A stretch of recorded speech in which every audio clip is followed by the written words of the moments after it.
Well, the facades of 6 iconic buildings in Bugis and Bras Basah have been turned into canvases of light to shed new light on their heritage. It's part of efforts by the National Heritage Board to raise awareness of their past and create a new experience. Our news team with more.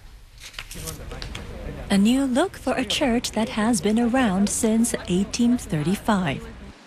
The facade of the Armenian church is alive in an interplay of light and shadows. The church is very white and glorious, and I think giving it a bit of color highlights what at one time the church had different colors. It was painted blue, a little bit green as well.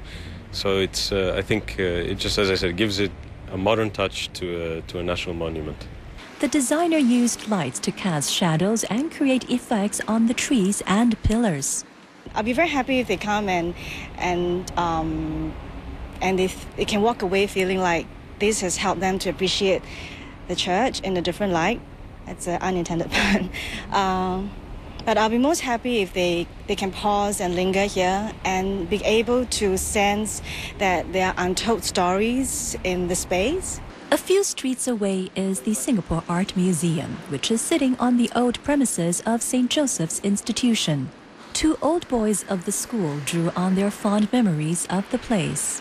One of the things we try to do is not to clash with the building itself, but to give a subtle hint of these memories, how we can illustrate the idea of a faded memory into the windows and how it's kind of like looking through a rose-tinted glass. Because that's how we look back into our childhood and our teenage life spent in this building. The selected buildings will come alive with lights every weekend from 7 p.m. to 10:30 p.m. until the 29th of January. And the Marina Bay area is also aglow with the festive season. What you see here is the work of students from the Nanyang Academy of Fine Arts. And over at the Art Science Museum, LaSalle students came up with their avant-garde version of a Christmas tree. The projects were done on a voluntary basis and enhanced learning. The main benefit for students would be the experience gained. The students learn a lot just simply by sitting in a meeting with us. As we worked on the project, it became quite a nice bonding session. In fact, the students started to want to make installation works throughout the campus. And yeah, that was a very good student initiative.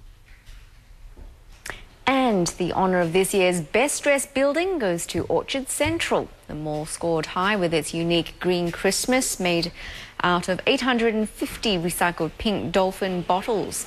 It was designed by a Japanese artist who also converted the bottles into centerpieces around the mall.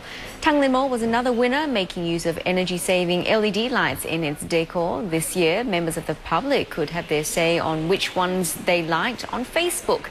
More than 12,000 votes were cast.